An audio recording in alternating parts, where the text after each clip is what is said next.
This is Carl at National RV Detroit. I'm going to walk you through this 2025 inTech Soul Rover Dawn. Okay, so this is a how-to video. I'm just going to show you some of the features and how they work. It's a pretty unique trailer, although you recognize everything obviously, but it's really well made. Okay, so obviously we just have a regular crank down stabilizer jacks. They have a 3/4 inch crank for that's up here in the compartment. Single axle. You have a power awning with light. This is your cover for your front window when you're in transit. You can snap that on. This is a reducer to reduce your 30 amp down to a 20, so you could, pack everything up at home, or for example. This is your dump hose kit here. Okay, that's a awning rod, a secondary, I guess you would call it. Okay, all right, and then of course your cranks are right here. Okay. You have power out here, regular 120 AC.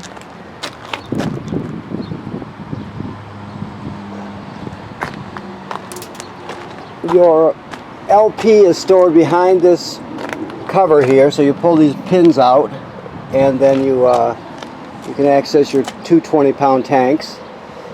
You have a power tongue jack. Now this tongue jack also has a feature that you can actually use your 3/4 inch cranks to crank this in an emergency. If it happens to fail for any reason, you can pull this plug off the top, and there's a 3/4 inch hex in there, and you can just put the crank right on there and crank it manually to get yourself hitched and unhitched in an emergency. Okay? As we move on, you have on-demand water, hot water I should say. So you have on-demand hot water. This is off right now. This is the master switch. You want that on when you're using it, when you're taking a trip, or when you put it in storage, you can shut it off. When you're winterized, you can shut it off. But when you're traveling, you want it on. Okay. I'll show you the switch, the control panel switch, when we get inside. I'll show you how that works. Okay. Now this is a vent for the battery box right here. The battery is stored inside the trailer, underneath on the off-door side, underneath the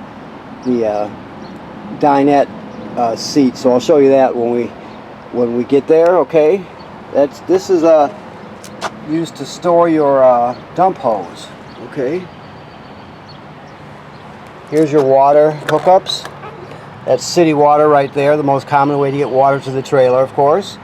Now, if you happen to be boondocking somewhere and you don't have city water, you can pre-fill your fresh water tank right here and use the onboard pump to pump the water. All the plumbing will work as though you have city water. You'll just be pumping it from the tank. So, if you have city water, you don't have to think about the pump in the fresh water tank. But if you don't have city water, you always have this option. So, that's a good option to have. This is the vent for your LP furnace. Of course, your 30 amp shower cord. Okay, this is campground cable through to the inside of the trailer. This is in case you wanted to add a solar battery charger to the trailer. It's just a pre-wire for a kit. This one is made by, let's see what it is.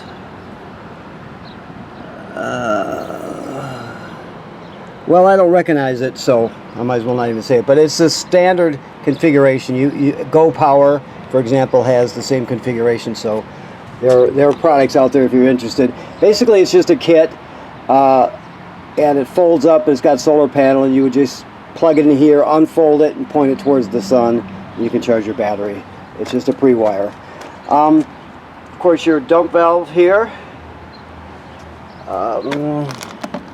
This is a portable sprayer. There's the hose, and here's the sprayer head, of course. and it plugs into this quick connect right here. Okay. You have a backup camera. We'll show you how that works when you pick up. You have to, I believe on this one you have to run your, turn on your running lights in order to activate it. We'll check that out when you pick up. Okay. When it comes to the sealant and caulk on the trailer, any sealant or caulk you see that's from the factory, which is any caulk that's on here, you need to inspect that, including the roof. The roof has attachments that are sealed on there. It also has moldings, so you need to inspect the roof every 90 days, according to the manufacturer. So you can get up on a ladder right next to it and move the ladder around and inspect it that way. You can get a good view of it on both sides. If you see any cracking or separation or any damage by low branches or anything like that, take care of it immediately. Odds are you won't have to do anything for years and years, but you don't know that unless you look, because you can't see what's happening up there, obviously, unless you get up on a ladder. So every 90 days or so you should inspect the roof, and if you have any issues, take care of it immediately. Okay, that's important. People generally don't inspect their roof enough, so keep that in mind. Okay, so let's go inside.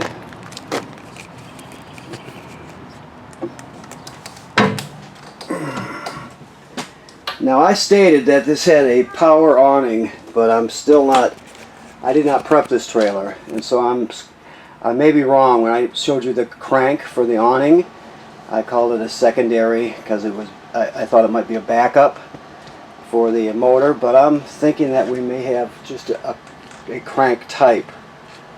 I'll find out for sure for you. Okay, I should know that, but I don't. I'm not going to just pretend, you know. So we'll go from there. Okay. Okay, so here we are. Get some of this stuff out of the way here. Your keys are hanging right here. Everything's keyed alike, so you got just two keys, or one key. You got two of them though. Okay. This is a GFCI plug. All the receptacles in the trailer, all the 120 AC receptacles, are wired through the GFCI. So they're all GFCI protected. The one on the outside, this is just a regular receptacle, but it's still wired through the GFCI. So if you lose power in any receptacle, first thing you're going to think is GFCI, and you'll come up here and reset it. Okay? And they're all wired through it. Of course, you have speakers here. You have your sound, which is AM/FM radio. You have Bluetooth. You have a USB drive for MP3s or whatever, MP4s even, I guess you could, if your TV was hooked up to it. Yes? Okay. And this is an HDMI in to the system, to go into the system. So it has two, I think it has, let me see here. Once again. It shows speaker zones, but I didn't prep it. I think they're probably, I don't see speakers outside, so it may not have a zone B, but I'll look into that for you. You have shades, of course, all the way around.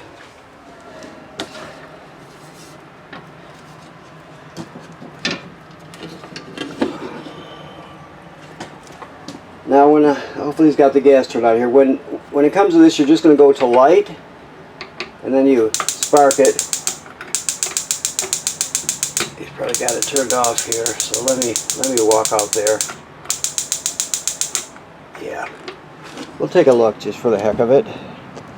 That way I can show you the front cover coming off also.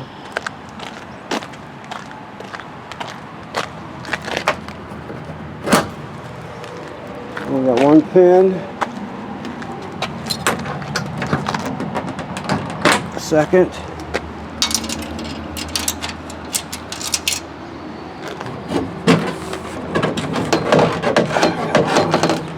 get to the other side here, get a grip on it. Okay, just set this down. Yes, and so they're turned off. I hear it going on now. Let me get the other one just for the heck of it. Yep, there it goes. Okay, so now the gas is on.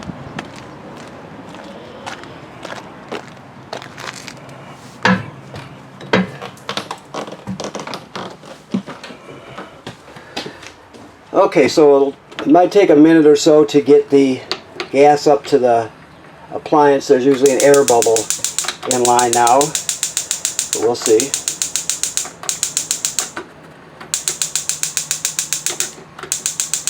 Sometimes it's better to try and light the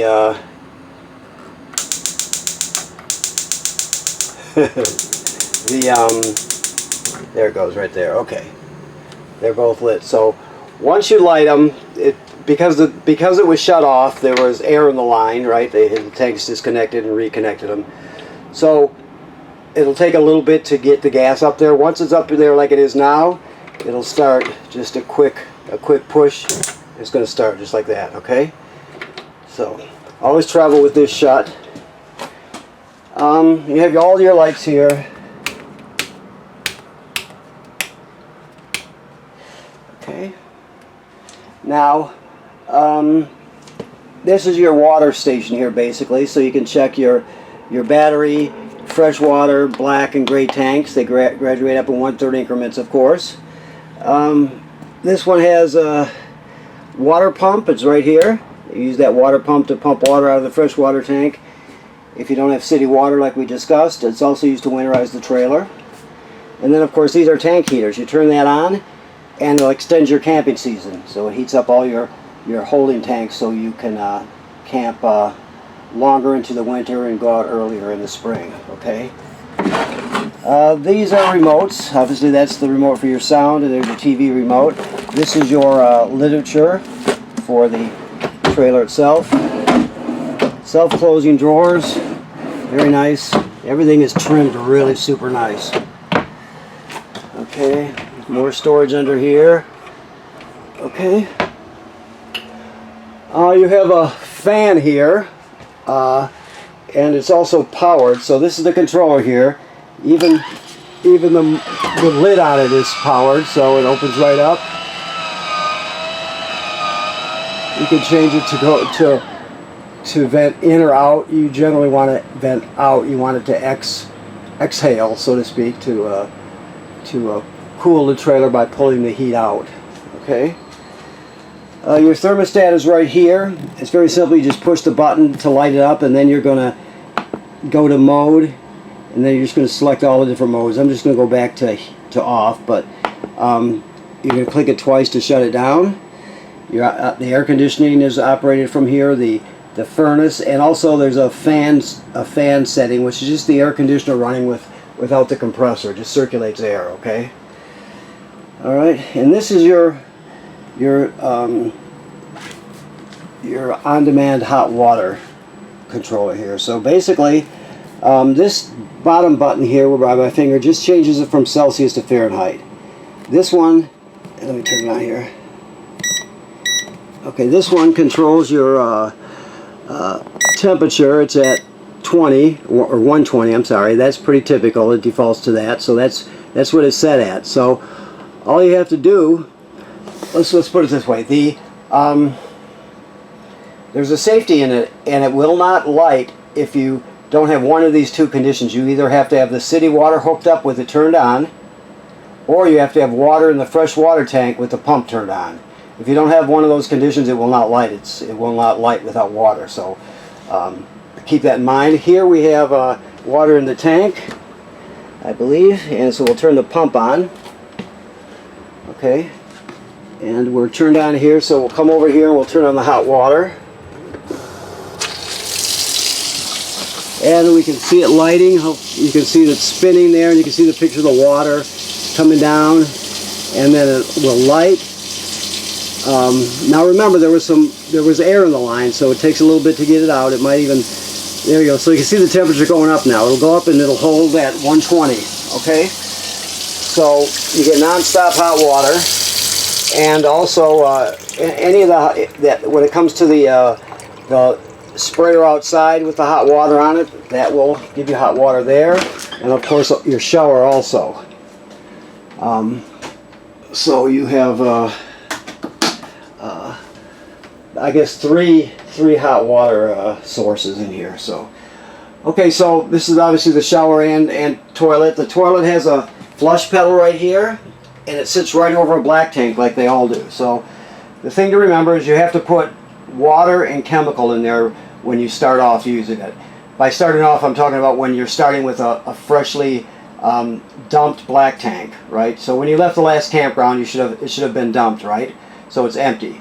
So when you get to this one, you hook up your power and your water. You'll come in here, you'll put a dose of chemical right in the bowl, then you'll push down on the pedal and hold it down till you put at least a gallon of water in the tank along with the chemical. Then it's ready to be used. You can use more than a gallon, don't use less. So then you're all set. But if you don't do that, it'll get clogged up, it'll just be a real mess. So you always want to start with a dose of chemical and at least a gallon of water when you're starting up with a dump tank, okay? Black tank. Alright, let me shut this off so I don't forget here. Where's it at? Right there. Okay, so moving along. I showed you everything here. I'm just going to shut this off for now. There we go. More storage. Everything is trimmed super nice, as you can see. It's just really nice. It's built similar to the look is similar to, obviously, to an Airstream, although it's not an aluminum buffed or polished out exterior. It's still really nice. All the cupboards and all the plywood that's underneath that you can't see is all cut by CNC, so it's all very neat, and it fits together perfectly. This is your carbon monoxide LP gas detector here. It should always be green. If it's not green, get it serviced immediately. It's not expensive, but never camp without it. There's also a button on it you can push to check it, a test button. But if it's not working, you test it every time you camp, but if it's not working, get it replaced, okay? It's not expensive, and it's very important. So this is your power converter here. So you have regular circuit breakers here, 120 AC. They're labeled right over here, right? So that's where your AC power comes in from your shore power, and then it converts this to 12 volt DC. So you see the 12 volt DC fuses right there, and they're labeled also. So that's where the 12 volt comes from, that in the battery. So keep in mind that everything that can run on 12 volt DC in a travel trailer does. Some things have to be AC power, like the microwave or the air conditioner, the receptacles, but refrigerators, 12 volt DC, pumps, motors, lights, anything, like I said, everything that can run on 12 volt DC does. So that's where it comes from. That's the power converter. So as long as you're plugged in, it's also going to sense how much energy your battery needs, the battery under the seat here, and it will always keep that battery charged up, okay? It charges when you pull it down the road. Also, your tow vehicle will charge the battery while you're pulling down the road. So you have this when you're plugged in, the power converter here, and then you have your tow vehicle. So I'm not going to pull out the battery or show it to you right now. We can look at when you get your walkthrough if you want. But if you pull this white section out, and you just use that finger hole and you pull the board right out, and you'll see your battery back there, and it's vented to the outside like I pointed out. Okay, another detector. I'm going to pull the safety out of it right now. There it goes. Okay, and the rest of it is, there's speakers again, obviously, and here you have more light choices here. Just accent lights, okay. I'm going to open this up here. Emergency escape windows, which are very self-evident. You just open these red latches and push it. It's hinged at the top, so you push it and you can escape that away if you need to. That's your furnace, your LP furnace. Like I mentioned, it's a 12 volt DC refrigerator. So, let's see here. You have 12 volt DC plus a little tiny freezer there. Okay. Alrighty. So I think that pretty much covers it. When you pick up, we'll go over it again, of course. But that goes over all the main systems. So you'll have more questions, I'm sure. We'll answer them for you, and we'll go over anything we need to, so you you're comfortable with it, and we'll go from there, okay? So we'll see you when you come to pick up. Remember what I said about inspecting the roof and all the factory applied caulk and sealant from the factory. You want to check that every 90 days. Never use caulk from the hardware store. Always go to an RV place and get the correct product, which in this case is, I think, Proflex and Dicor, I would believe. So, yes. And right now this is in camping mode, so all the antifreeze has been purged from the system. It's been replaced with fresh water. So you're all set, ready to go for the camping season, okay? Thank you very much.